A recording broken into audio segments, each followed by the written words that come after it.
de hoy, que trata sobre los campos de Young y Mills. Y esta teoría fue propuesta hacia 1954, tratando de explicar la conservación de una propiedad que se conoce con el nombre de spin isotópico. En la sesión pasada hablé brevemente sobre el reconocimiento de este tipo de propiedad en el protón y el neutrón como componentes del núcleo. Entonces, el neutrón fue descubierto por Chadwick en 1932 y sus propiedades son que tiene una masa comparable a la del protón. Tiene también un spin, un medio, como el protón. Y forman parte de los núcleos.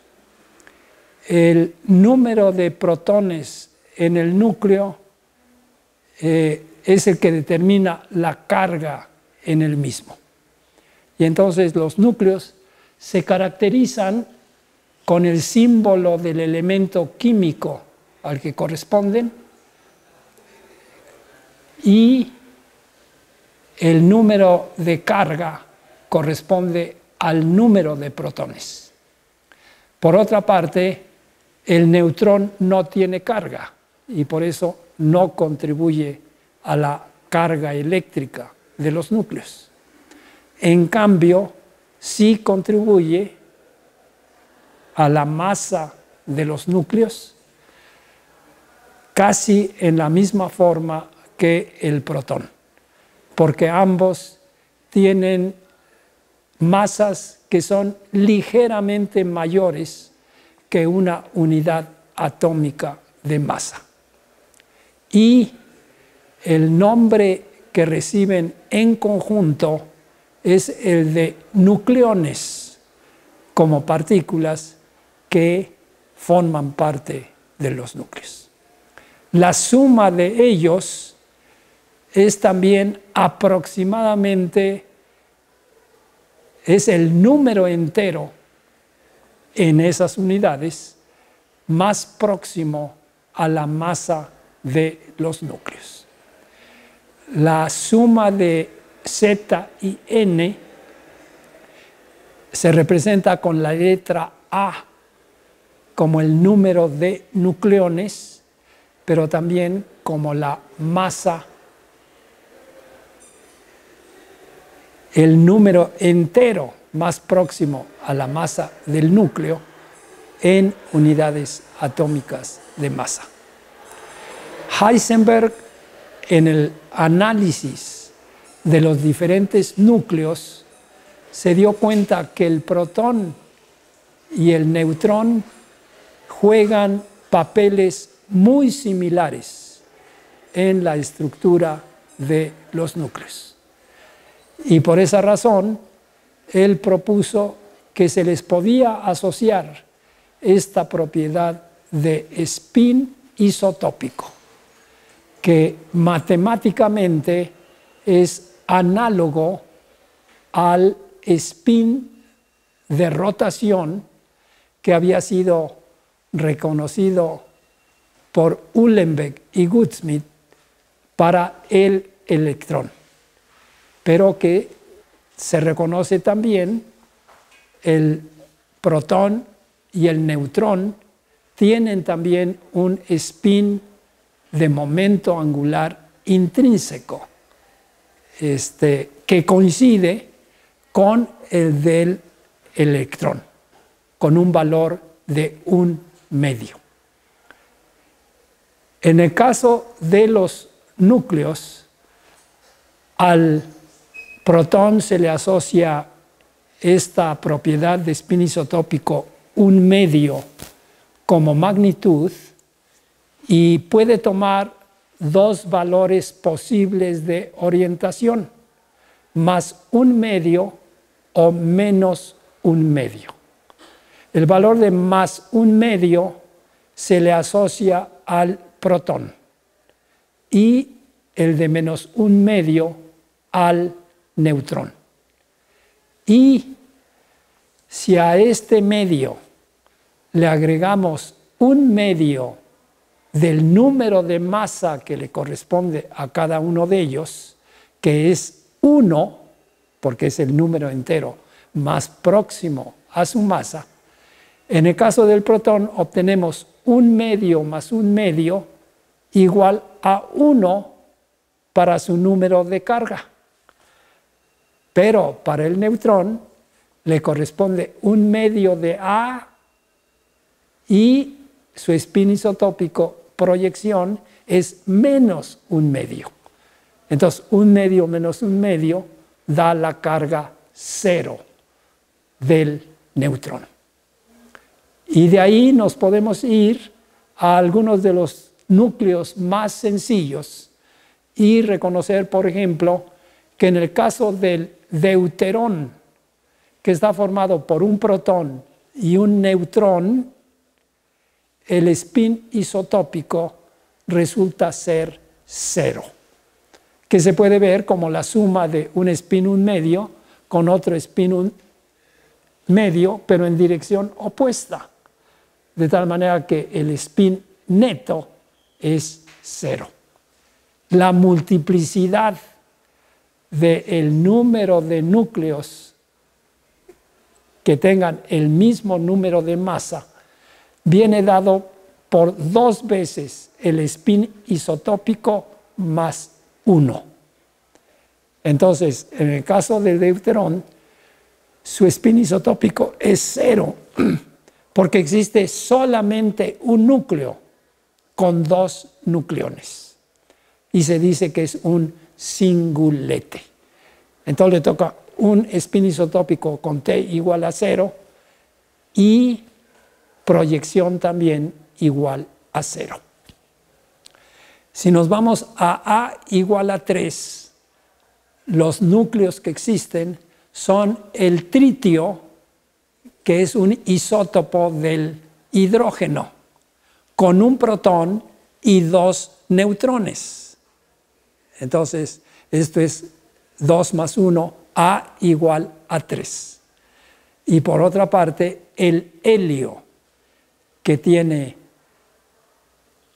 2 protones para tener carga 2 y un neutrón para tener número de masa A igual a 2 más 1 igual a 3. Son los únicos núcleos que existen con A igual a 3.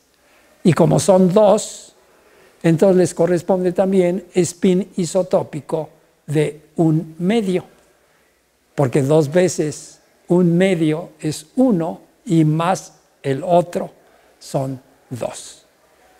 Cuando nos vamos a 4, el único núcleo que es estable es el helio 4, que tiene 2 protones y 2 neutrones.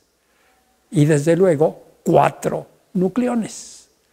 Y este vuelve a ser un singulete de spin isotópico.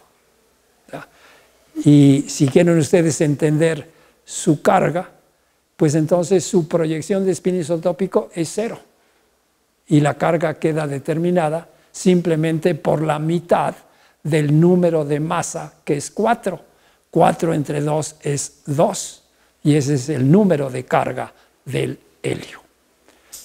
Nosotros podemos recorrer la tabla nuclear de esa manera y se le asocia a cada núcleo o cada grupo de núcleos con el mismo número de nucleones esta propiedad de spin isotópico. Y la carga correspondiente viene a ser la proyección de su spin isotópico más la mitad del número de nucleones. Esto se empezó a conocer y se fue corroborando a lo largo de básicamente 2 décadas. Para los 50, entonces, la física nuclear se había convertido en el tema de mayor interés, en contraste con la física atómica en las décadas previas. Y entonces Young y Mills se preguntaron si el spin isotópico es una propiedad de los núcleos. Podríamos preguntarnos, ¿y por qué se conserva el spin isotópico? Por una parte. Y por otra parte, ¿cuáles serían las consecuencias de que se tuviera una invariancia de norma bajo transformaciones de norma de spin isotópico? Entonces, voy a hacer una referencia muy breve al tema que vimos la semana pasada, que fue el de la electrodinámica cuántica. Ahí la parte más interesante fue precisamente ver que problemas de la electrodinámica cuántica que se habían reconocido en la época de la posguerra, hacia 45, 47, se pudieron explicar en base a la invariancia de norma de la electrodinámica cuántica, que está conectada también con la invariancia de norma en la electrodinámica clásica. Las transformaciones de norma en la mecánica cuántica corresponden a cambiarle la fase a la función de onda, multiplicando por un factor de fase e a la I alfa, función de posición y de tiempo. Estos cambios de fase corresponden a rotaciones en el plano complejo. Y las rotaciones en el plano complejo conmutan entre sí. Si yo hago girar un objeto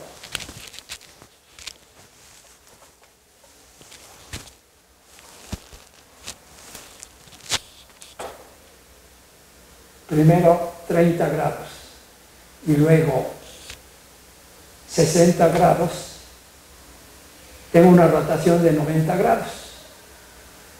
Si primero hago la de 60 y después hago la de 30, el objeto quedó en la misma posición a partir de la misma posición inicial, con las dos rotaciones una tras otra. Eso es en 2 dimensiones o alrededor de un solo eje de rotación. Pero si ahora consideramos rotaciones alrededor del eje X y después rotación alrededor del eje Y, presten atención a la configuración que tenemos. Ahora voy a hacer primero la rotación alrededor del eje Y después voy a hacer la rotación es la rotación alrededor del eje X, ¿verdad? Y ahora voy a hacer la rotación alrededor del eje Y. Entonces, el resultado es diferente, ¿verdad? Entonces, ese tipo de rotaciones comparada con las rotaciones en el plano, difieren en que las rotaciones en el plano conmutan entre sí. pero las rotaciones en 3 dimensiones no conmutan entre sí. Entonces, vamos a poner ya el tema que nos interesa hoy. Ahí está el artículo que ellos llamaron Conservación de spin isotópico e invariancia de norma isotópica. Y el problema que ellos querían entender era la conservación de la propiedad que se llama spin isotópico, y también querían estudiar las transformaciones de norma conectadas con spin isotópico. Y reconocieron que si imponían o aplicaban el principio de invariancia de norma, entonces podían explicar precisamente la conservación de spin isotópico, y tenían una predicción de que podrían existir partículas análogas a los fotones. Los fotones son los intermediarios de las interacciones electromagnéticas, y de acuerdo con el principio de invariancia de norma hay dos consecuencias inmediatas. Una de ellas es la conservación de carga eléctrica. Y entonces esto conecta desde luego con la idea de Young y Mills de decir: yo quiero entender la conservación de spin isotópico. Y en consecuencia preguntarse: ¿hay transformaciones de norma en spin isotópico? Y puede haber un principio de invariancia bajo estas transformaciones de norma de spin isotópico. Entonces, esta era la idea de Young y Mills, y lo que voy a hacer va a ser platicarles algunas de las consecuencias de esta idea. Debo de mencionar que este trabajo fue publicado en el 54 en Physical Review y sirvió de base posteriormente para desarrollar el modelo unificado de interacciones electrodébiles por Glashow, Weinberg y Salam. Su propuesta fue en los años 60, y ellos lo que hicieron fue aplicar estas ideas de Young y Mills. Y por otra parte, para los 70s, Gross, Witzek y Pulitzer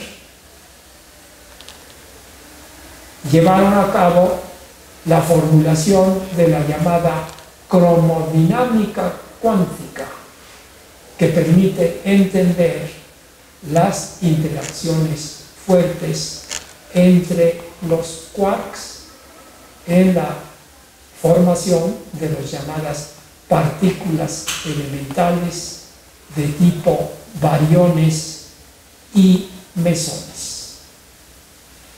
Entonces, este trabajo de Young y Mills fue crucial para el entendimiento de las interacciones entre las partículas elementales.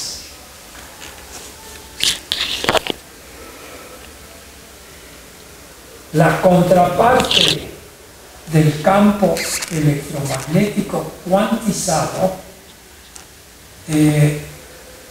lo presentan precisamente Young y Mills, diciendo que asocian una propiedad que se conserva con un nuevo tipo de invariancia de norma, y aprovechan la analogía con el caso de la electrodinámica cuántica, pero al mismo tiempo reconocen la diferencia con la electrodinámica cuántica. La carga eléctrica es una cantidad escalar. En cambio, el spin isotópico es una propiedad vectorial. Y entonces, las rotaciones en 3 dimensiones no conmutan, en contraste con las rotaciones en un plano o con respecto a un eje fijo, que sí conmutan. En la terminología de teoría de grupos, se dice que el grupo de rotaciones asociadas a la electrodinámica es el grupo unitario de una dimensión. Pero las rotaciones, especialmente las del spin, que involucran spin un medio, Pauli reconoció que son las del grupo especial unitario en 2 dimensiones. Pero que corresponde también, es un grupo, se dice, isomorfo, con el grupo de rotaciones en 3 dimensiones. Pues lo que resulta es que en el caso de la electrodinámica, los fotones no tienen carga eléctrica, porque la carga es un escalar y las rotaciones conmutan entre sí. Pero cuando consideramos transformaciones de norma en base a spin isotópico, que es un vector, la consecuencia es que los intermediarios de la interacción que queramos analizar tienen a su vez spin isotópico.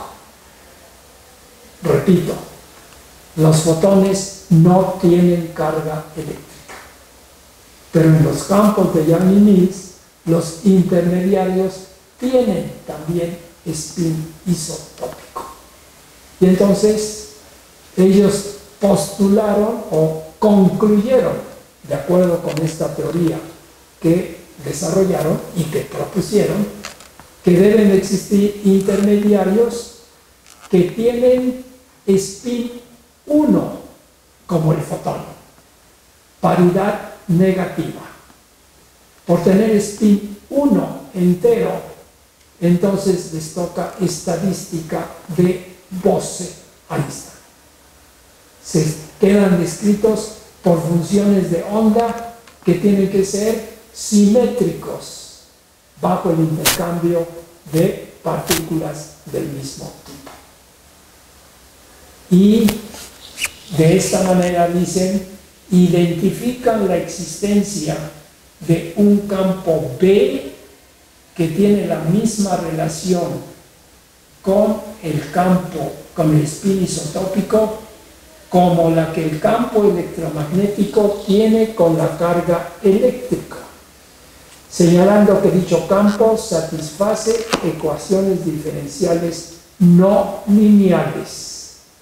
Entonces déjenme explicar en detalle.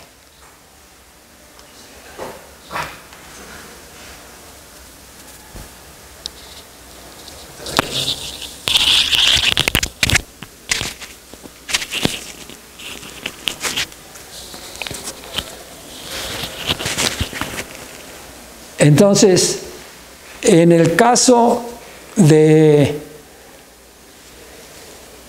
que las rotaciones conmutan entre sí,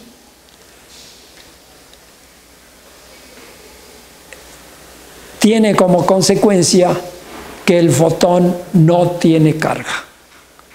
Pero en el caso de spin isotópico, en que las rotaciones no conmutan entre sí, el conmutador es el producto de los operadores de creación y aniquilación de los intermediarios que se están estudiando. En el caso del electromagnetismo, esa conmutación se da y en consecuencia los fotones no tienen carga eléctrica y las ecuaciones del electromagnetismo son lineales. Pero como consecuencia de que el conmutador involucra producto de los operadores de creación y aniquilación en un orden y después en el orden volteado, conduce a que las ecuaciones para este tipo de campos son no lineales. Es el punto que está aquí destacando, pero también que los intermediarios van a tener la propiedad de spin isotópico. Entonces, vamos a completar la lectura, señalando que dicho campo satisface ecuaciones diferenciales no lineales. Los cuantos del campo B son partículas con spin unitario y cargas eléctricas más menos E y cero. El spin isotópico cuenta la multiplicidad del número de partículas que comparten esa propiedad. Entonces, en este caso tenemos un triplete de spin isotópico. 2 de ellos cargados y 1 sin carga.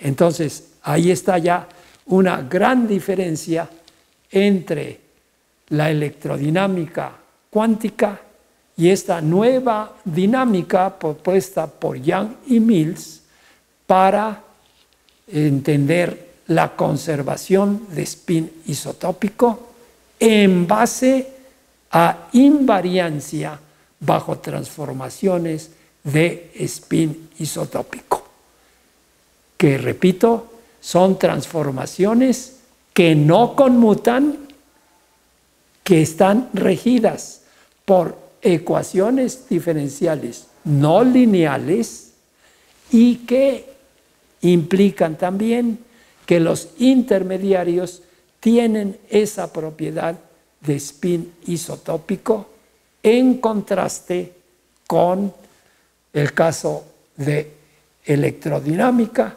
en que el fotón no tiene masa. Para resumir, vamos a decir que lo que tienen en común los intermediarios de este nuevo campo son el spin y la paridad. Se dice que son bosones bosones vectoriales, porque los vectores son tensores de rango 1 con paridad negativa. Pues bien,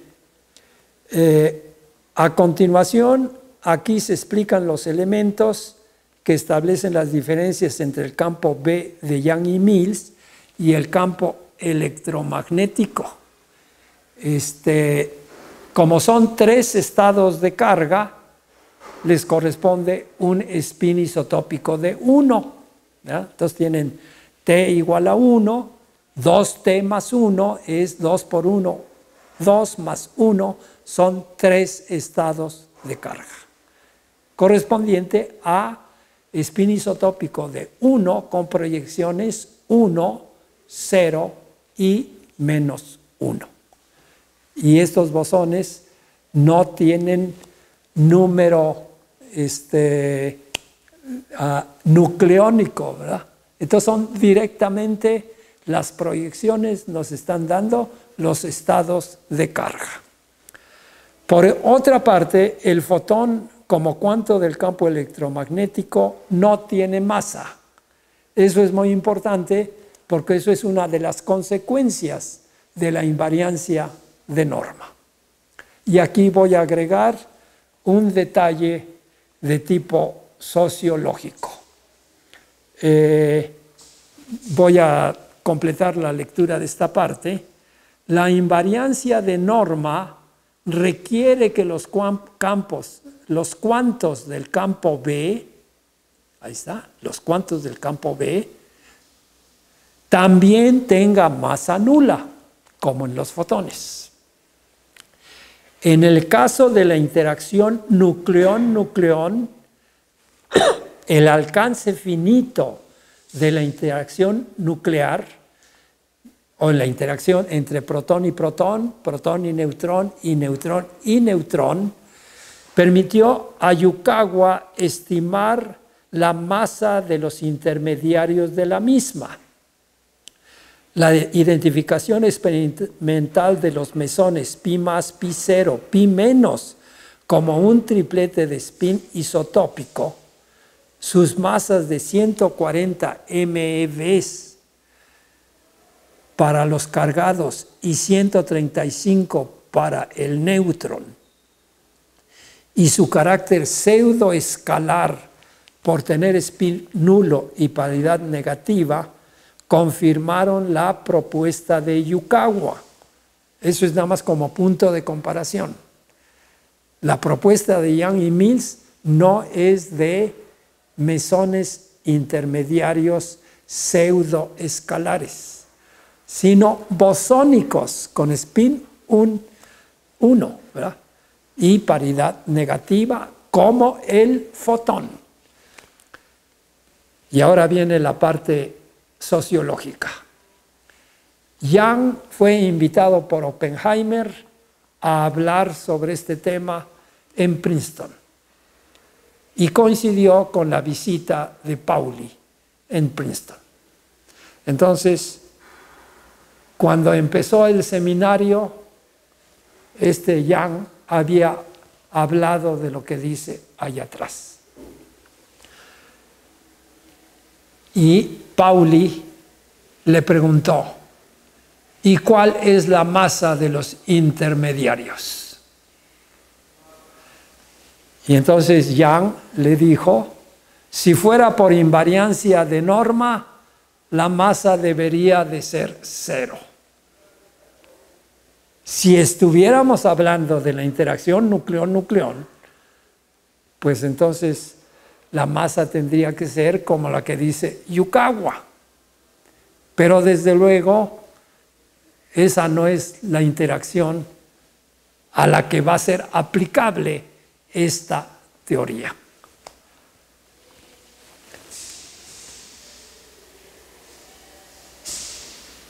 En el trabajo de Young y Mills se reconocen las dos posibilidades: masa nula impuesta por la invariancia de norma, masas no nulas para interacciones de corto alcance, siendo este último del orden de 10 a la menos 13 centímetros para la interacción nucleón-nucleón y casi 0 para la interacción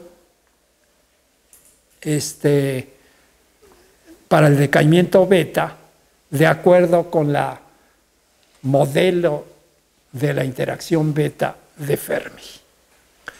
Pauli dudaba de la utilidad o aplicabilidad de la propuesta de Young para explicar las interacciones nucleares y entre partículas elementales en sus modalidades de interacciones fuertes y débiles, ¿verdad? La interacción electromagnética tiene un alcance infinito, ¿verdad? Pero las otras dos interacciones son de corto alcance. Y de acuerdo con el argumento de Yukawa, pues necesitarían tener masas distintas de 0. Y ahora viene la nota sociológica. Cuando Pauli escuchó la primera parte, y entonces Young dijo, de acuerdo con invariancia de norma, debe de ser masa nula. Desde luego, si estamos hablando de las interacciones que conocemos, pues el rango de esas interacciones, dice, deben de tener masas, ¿verdad? Y masas grandes. Y entonces el comentario de Pauli fue, pues si tienen masa, entonces no tiene caso ya que escuchemos. Lo que hizo Young, después de ese comentario de Pauli, fue dejar su GIS y se fue a sentar. Oppenheimer era el organizador de ese seminario y le tomó tiempo en reaccionar. Desde luego se hizo un silencio completo y todo el mundo se veía. Al final de cuentas reaccionó Oppenheimer y entonces tomó la palabra y dijo, vamos a pedirle a Frank, porque ese era el nombre con que le habían puesto a Young, que nos presente, haga su presentación y al final abriremos el tema a discusión. Entonces, bueno, ya Young hizo la presentación y al final del seminario Pauli no dijo nada y simplemente se salió y se fue. Pero vamos a ver las cosas que sí dijo Young.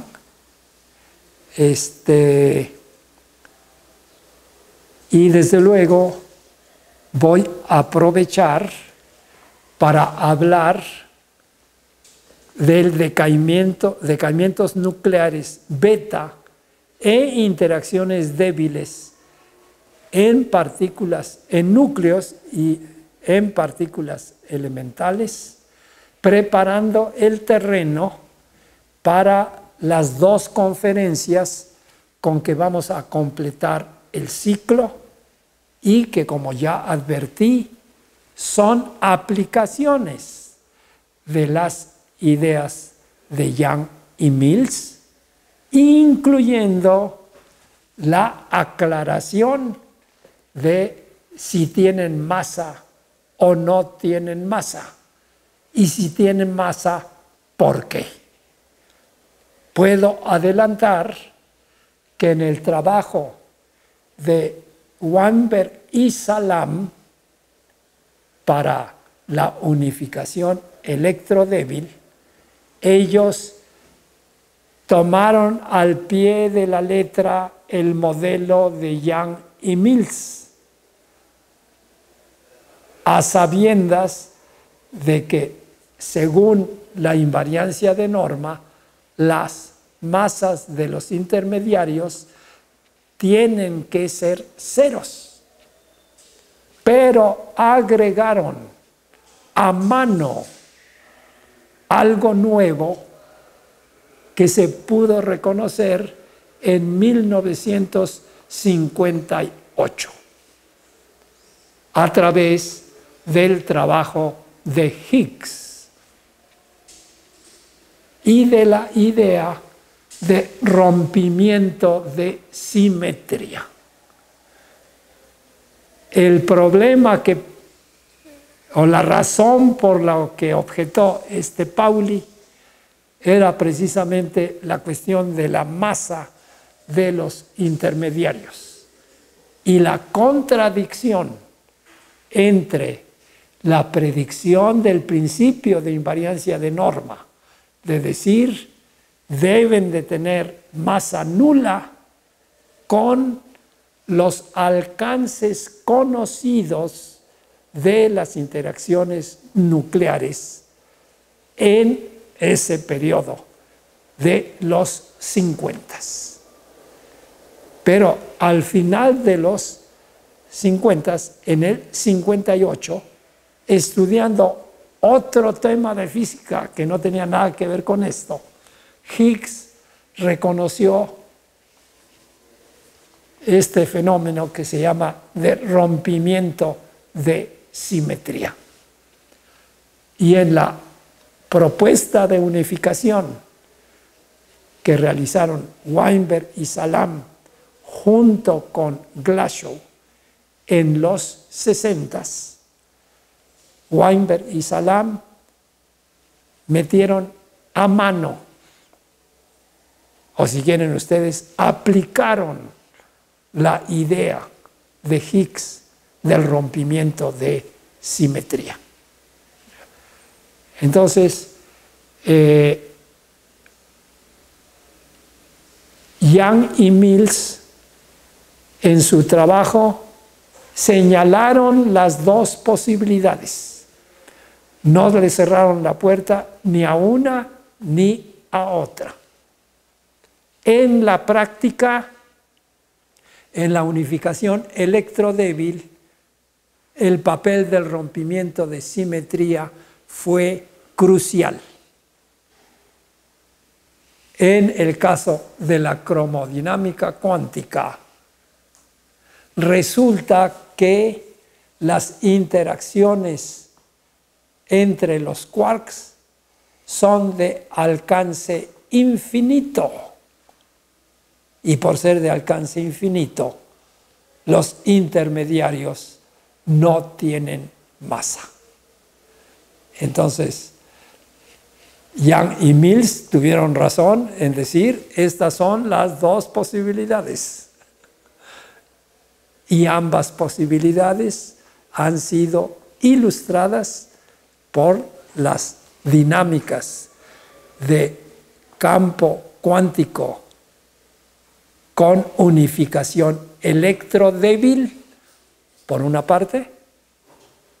El mecanismo de Higgs es el responsable de que los intermediarios adquieran masa.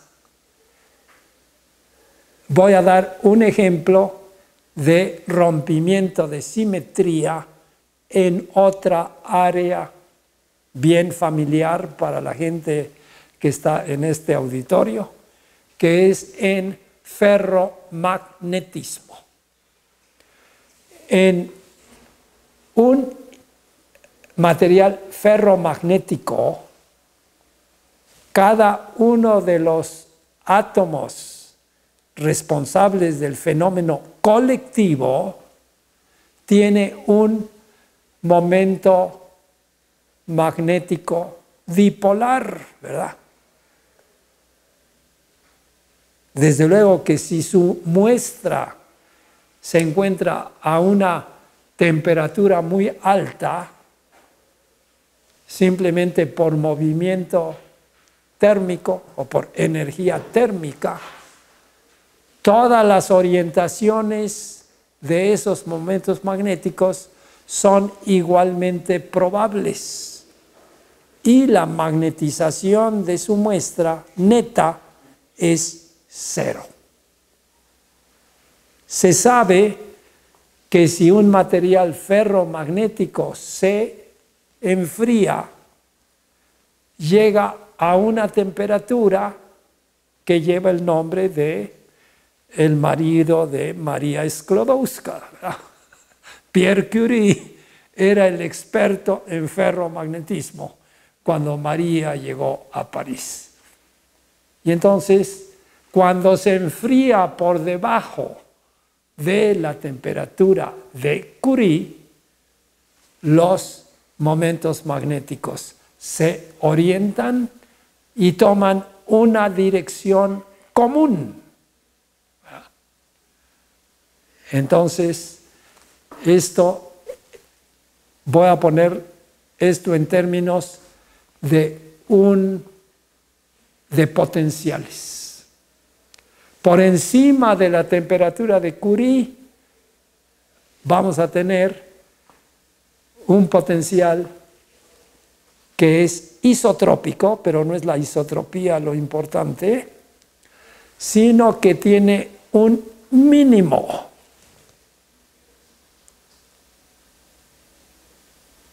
¿Verdad? Y entonces la configuración más, si tenemos una gráfica de magnetización contra energía, ¿sí? Entonces la energía del sistema como función de la magnetización muestra un mínimo donde la magnetización es 0. Pero cuando ocurre la transición a la fase ferromagnética, es porque de todas las orientaciones posibles ya escogieron una. ¿Ah? Y entonces, una vez que algunos empezaron a alinearse, esos son los que van a mandar. Y el resto se van a unir en el comportamiento colectivo. Entonces, si vemos la energía potencial en función de la magnetización, el cambio importante es que el mínimo ya no quedó en m igual a 0, sino que va a quedar en un valor, el que escojan ustedes, según la densidad, ¿verdad?, de imanes, de átomos, ¿verdad?, que están siendo alineados. Entonces, el mínimo pasó a un valor de magnetización distinto de 0. Y en la posición de magnetización 0, pues le va a tocar otra cosa. De hecho, es un máximo. Y si están ustedes en 2 dimensiones, pueden considerar que le dan crán a este potencial que tiene mínimo K y tiene máximo en el origen, ¿verdad?, en 0, ¿sí? Entonces, lo que tienen es un potencial que tiene un chipote, y precisamente esta es una posición de equilibrio, pero inestable. Y en cambio, donde está ya con magnetización, es el mínimo, y esa es la configuración aceptada. Y desde luego se tiene la isotropía. En el mecanismo de Higgs, aplicado a la masa, los intermediarios por invariancia de norma no tienen masa. Pero por el mecanismo de Higgs pueden adquirirla. Eso es lo que vamos a hablar en la semana próxima, en conexión con las interacciones débiles y su unificación con las interacciones electromagnéticas. Quiero cubrir muy brevemente la parte de interacciones. Primero voy a dar la fenomenología de las interacciones débiles. El neutrón es una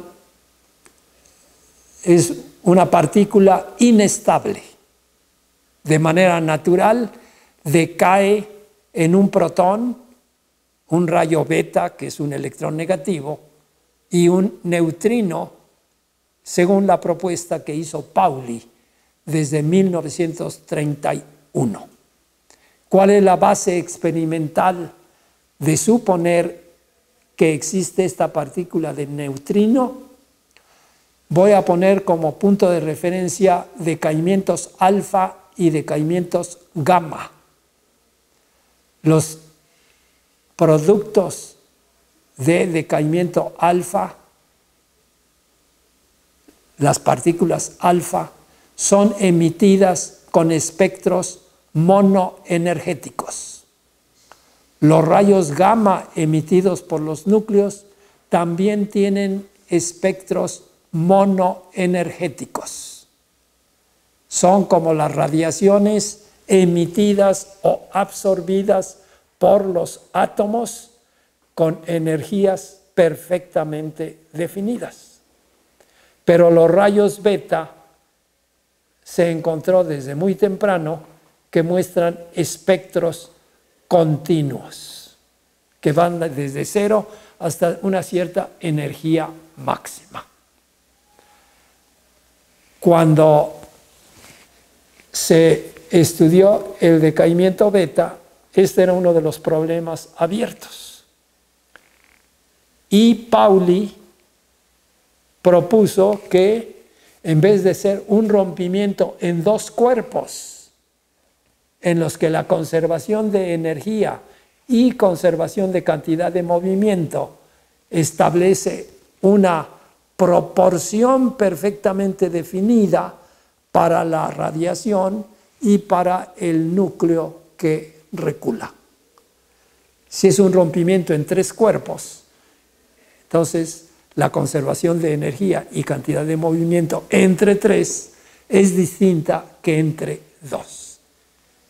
Entonces, esta era la motivación de que Pauli dijo en el decaimiento beta debe de venir acompañado de una partícula adicional. Pero aquí hay otro argumento que voy a describir. El electrón tiene spin 1/2 y se encontró que el protón también tiene spin 1/2, spin de rotación, no spin isotópico, ¿verdad? Y el neutrón también tiene spin 1/2. Si no hubiera estado el neutrino, la suma de 1/2 del spin del protón más 1/2 del spin del electrón pueden llevar a los valores 0 o 1 y no hay otra. Pero del otro lado tenemos el neutrón que tiene spin 1/2 para empezar. Y entonces esto fue un argumento adicional para que Pauli dijera, pues esa partícula no debe de tener carga, porque protón tiene carga positiva, electrón negativo tiene carga negativa, y la suma de sus cargas nos da 0, como la tiene el neutrón. Entonces la partícula adicional que se emita no debe de tener carga, pero sí debe de tener spin 1/2. ¿Ya? Entonces, Pauli estuvo dando seminarios y habló durante 3 años del neutrino, pero no hizo su tarea de sentarse y escribir un lagrangiano o un hamiltoniano que tuviera eso. Quien sí tuvo la iniciativa de hacer eso fue Enrico Fermi. Y entonces la teoría del decaimiento beta fue propuesta por Fermi en 1934. Ahí está el detalle sobre las propiedades que Pauli le asoció a esta partícula, y también a sus compañeros en el decaimiento del neutrón. Fermi formuló la teoría del decaimiento beta en 1934, incorporando la hipótesis del neutrino de Pauli en analogía con la interacción electromagnética con una densidad de energía menos 1 entre CJ mu A mu. Aquí yo estoy utilizando la notación de cuadrivectores. Cuadrivector de densidad de corriente eléctrica y densidad de carga, ¿verdad? J vector, trivector, y ρ, cuarta componente. Y por otra parte, A mu es el cuadrivector de potencial, ¿verdad? Con una parte espacial que es el trivector A vector, A trivector, y el potencial escalar electromagnético como la cuarta componente. Y aquí esta contracción de esos dos cuadrivectores nos da una densidad lagrangiana escalar, a partir de la cual se puede sacar la dinámica de la electromagnética. ¿Sí? Entonces, aquí está la propuesta de Fermi, de decir, yo voy a considerar un cuadrivector de densidad de corriente nucleónica. Por eso lleva el superíndice N. Y después tenemos otro cuadrivector de densidad de corriente, que va a encargarse de conectar el electrón y el neutrino, y una constante de intensidad de la interacción, que después la gente le puso el subíndice F de Fermi. Esa es la constante de acoplamiento de Fermi. Y el carácter de cuadrivectores de estas densidades de corriente están asociadas a las matrices gamma mu que vienen con la ecuación de Dirac, que describe partículas precisamente con spin 1/2, como el electrón positivo, el electrón negativo, como los neutrinos y antineutrinos, pero también para los nucleones, específicamente el neutrón y el protón.